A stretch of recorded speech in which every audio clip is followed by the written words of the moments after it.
Poutine s'est précipité en Inde parce que ses ventes de pétrole diminuent et il a besoin d'augmenter ses revenus pour s'assurer de survivre à cette guerre. Eh bien, pendant qu'il essayait de colmater une brèche, l'Ukraine en a créé une autre. Un drone ukrainien a frappé un des rares oléoducs russes reliant les champs pétrolifères au marché européen. C'était l'oléoduc Druzhba, que Poutine utilisait pour fournir du pétrole à des pays pro-russes, tels que la Hongrie et la Slovaquie. En fait, rien qu'en 2025, la Russie devrait gagner entre 6 et 7 milliards de dollars grâce à cet oléoduc et au pétrole qui y circule. Le Premier ministre hongrois, Viktor Orban, affirme que la Hongrie ne peut pas se passer du pétrole russe, n'ayant aucun autre moyen de s'en procurer. Eh bien, le chef des drones ukrainiens avait une réponse pour la Hongrie, et il n'a pas aimé cette réponse. Mettez vos sanctions là où le soleil ne brille pas, parce que les sanctions ukrainiennes sont là, et elles sont bien plus efficaces que n'importe quelle sanction financière ne le seront jamais. En fait, ces sanctions fonctionnent tellement bien que même les Russes commencent maintenant à s'exprimer contre la façon dont Poutine mène cette guerre. Il parle des conditions de vie qui se sont détériorées à cause de cette opération militaire spéciale de 3 jours. Écoutez bien. Je ne sais pas, je n'ai pas vu les infos. Mais quand j'ai essayé d'acheter de l'essence dans ma ville, je suis allé à la station avec un jerrycan juste pour faire le plein, dans l'oblast de Saratov. J'arrive le matin, alors que j'étais en vacances chez moi, et je demande de l'essence 92 pour ma moto. Ils me disent qu'ils n'ont plus d'essence. Je demande comment c'est possible. Ils expliquent que leur dépôt de pétrole a explosé à Saratov.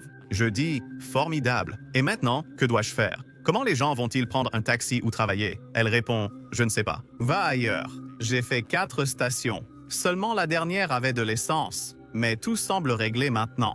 L'essence est revenue, tout va bien, mais dans notre petite ville de l'oblast de Saratov. En août, ils ont coupé tout Internet. Je me suis dit, c'est quoi ce bordel? Les gens sont juste assis là, choqués. Ils ne peuvent pas récupérer leurs commandes au point de retrait, ne peuvent pas travailler en ligne, ne peuvent pas passer d'appels, ne peuvent pas travailler, ne peuvent rien faire du tout. Les gens demandent qui coupe Internet et où est l'administration. On me parle d'une usine laitière. Une petite usine laitière ordinaire d'une petite ville est déconnectée par crainte d'être bombardée. Ce n'est pas une sorte d'infrastructure de merde, juste une usine laitière ordinaire. Et maintenant, depuis 2 ou 3 jours, les gens perdent l'Internet. Ce n'est même pas la région frontalière. Pourtant, ils disent que des drones volent et abattent des choses. Comment es-tu censé croire à ces conneries? En fait, nous avons même un ensemble de données globales qui montrent exactement à quel point ces sanctions ukrainiennes sont efficaces. Les drones ukrainiens ont frappé près de 23 500 cibles russes rien qu'au mois de novembre. Cela comprend 8 500 membres du personnel russe, des soldats russes, et environ 4 870 soldats ont effectivement été éliminés à cause de ces frappes de drones. Ce rapport poursuit en montrant que des pertes particulièrement lourdes ont été enregistrées dans le secteur du carburant et de l'énergie en Russie. Les drones ont détruit des dépôts de carburant, centres logistiques et systèmes énergétiques russes, réduisant la capacité de la Russie à financer ses crimes de guerre. Cette tendance se maintient durant la première semaine de décembre. Les drones ukrainiens sont le nouveau Père Noël car ils livrent. Le 4 décembre, un rapport signalait que des drones ukrainiens avaient détruit un MiG-29 russe et une station radar dans la Crimée occupée. Regardez ce clip.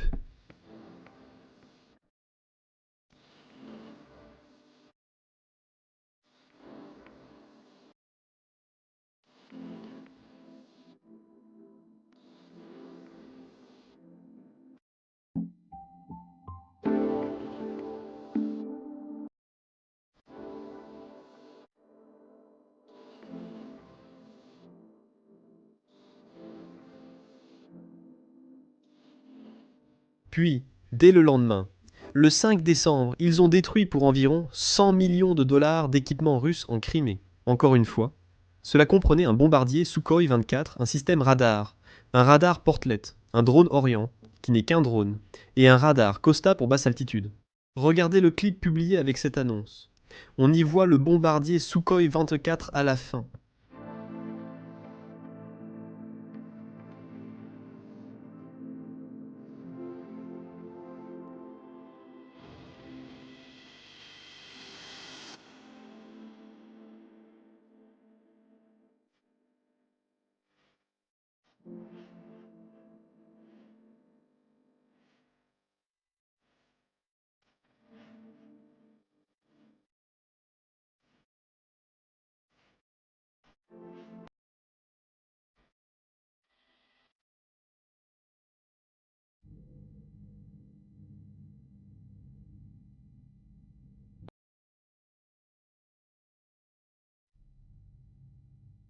Des drones ukrainiens ont également détruit une usine chimique azote en plein cœur de la Russie. C'est le plus grand producteur de produits azotés du pays. Cela inclut 1 million de tonnes d'ammoniac et 14 millions de tonnes de nitrate d'ammonium, utilisés par la Russie pour ses explosifs. C'est donc un coup dur pour la Russie tant que l'usine reste à l'arrêt. En fait, l'Ukraine l'avait déjà frappée en juillet dernier, et maintenant ils la frappent à nouveau. Et voici la vidéo des conséquences. Je ne vois rien. Je ne vois rien. Il y a beaucoup de fumée, même si les cheminées de la centrale sont derrière ce bâtiment. Je veux dire, ça fume comme pas possible là-bas. Le mien peut faire pareil.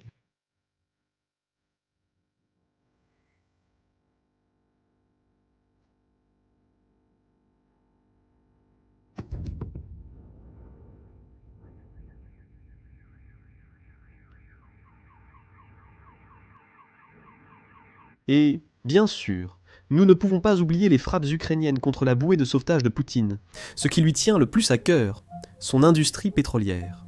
Le 5 décembre, des drones ukrainiens ont frappé plusieurs raffineries russes différentes, y compris le port maritime de Timirouk en Russie, qui sert de centre de ravitaillement en carburant pour l'armée. Ils ont également détruit la raffinerie de Souzaron, qui produit environ 9 millions de tonnes de produits raffinés, ainsi que la raffinerie de Saratov, qui a connu, pour le moins, de grandes difficultés ces derniers mois. Voici le clip du port maritime, qui avait vraiment l'air horrible après la frappe de drone.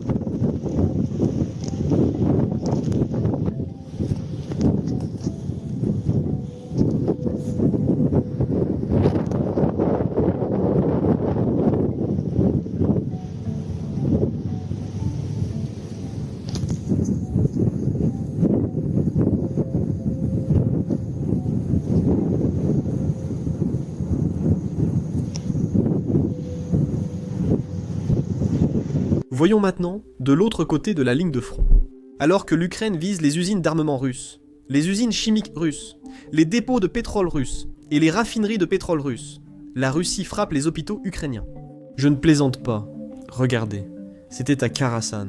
La Russie a détruit une maternité dont les gens avaient besoin, que les gens utilisaient, et la Russie la frappe, comme si cela allait lui donner un avantage dans la guerre. Ce n'est pas une cible militaire. Pendant ce temps, la Russie agit ainsi sur les lignes de front. Des propagandistes russes vivent hors de Russie, car ils ne la jugent pas sûre. Eh bien, ils veulent quand même défendre les crimes de guerre russes. Ici, nous avons Yulia Latnia, et elle affirme que l'Ukraine dit que la Russie a enlevé 20 000 enfants ukrainiens. Mais lorsque l'on demande des noms, l'Ukraine n'en a donné que 300. Personnellement, je ne comprends pas vraiment les arguments qu'elle essaie d'avancer. Et c'est elle de dire « Eh, ce ne sont que quelques centaines d'enfants. Ce n'est pas grave si la Russie les enlève, car ce n'est pas aussi beau qu'elle le croit. » À mon avis, cela semble inhumain. De tels arguments révèlent quoi la gravité de la situation pour les enfants ukrainiens, surtout dans les régions occupées. Même les propagandistes russes comme elle ne parviennent pas à défendre la Russie. C'est pourquoi ils inventent des arguments au hasard en disant « Eh, ce ne sont que 300 enfants. Est-ce qu'on peut se calmer avec toute cette couverture médiatique ? Maintenant, pourquoi en parlerait-il ? Même si cela paraît aussi horrible. Pourquoi les Russes en parlent-ils ? C'est parce que la première dame, Melania Trump, a dû écrire une lettre directement à Poutine. En gros, elle lui demandait, ou plutôt, elle le suppliait, d'arrêter d'enlever des enfants ukrainiens. À ce stade, même les Russes ne pouvaient plus vraiment ignorer ce que faisait Poutine. Alors ils ont continué à le défendre, en disant « Ce n'est pas 20 000 enfants, les gars.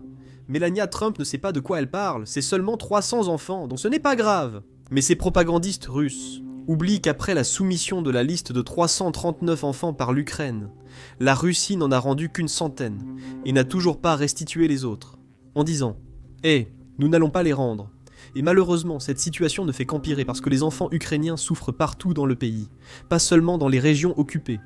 L'an dernier, la Russie a attaqué les écoles ukrainiennes avec des bombes planantes, drones et missiles. Et parfois, ils attaquent ces écoles alors qu'elles sont en cours, comme à 9h ou 10h du matin, en semaine. La Russie sait que les enfants ukrainiens vont toujours à l'école, et elle continue malgré tout d'attaquer ces établissements. C'est pourquoi nous avont contacté United 24 pour trouver une solution. Si nous pouvons aider, même un peu, à protéger les environnements d'apprentissage des enfants ukrainiens. Pour cela, nous avons récemment lancé notre propre campagne que vous pouvez soutenir en faisant un don via le lien ci-dessous ou en scannant le code QR affiché à l'écran. L'argent récolté garantira aux enfants ukrainiens un apprentissage dans un environnement plus sûr et confortable. Cela va au-delà des abris anti-bombes, des générateurs et de tout le nécessaire pour assurer la continuité de l'éducation. De plus, United 24, avec qui nous collaborons, est l'organisation officielle de collecte de fonds pour l'Ukraine, créée pendant la guerre. Ils ont aussi un partenaire aux États-Unis, reconnu comme organisation à but non lucratif par le gouvernement américain. Tous ces détails sont disponibles sur le site web, si vous souhaitez vérifier quoi que ce soit avant de faire un don. Chaque don permettra d'acquérir ou de restaurer tout ce qui est essentiel pour l'avenir de l'Ukraine. Et c'est pourquoi chaque don compte. Peu importe qu'il soit grand ou petit, tout a de l'importance. Vous pouvez faire un don en allant sur le site web, en utilisant le lien dans la description ou en scannant le code QR affiché à l'écran. Donnez seulement ce que vous pouvez, que ce soit 1, 10 ou 100 $. Si vous ne pouvez pas faire de don, c'est tout à fait correct aussi. Vous pouvez montrer votre soutien simplement en cliquant sur le bouton j'aime ou en laissant un commentaire ci-dessous. Ce n'est pas seulement une demande égoïste.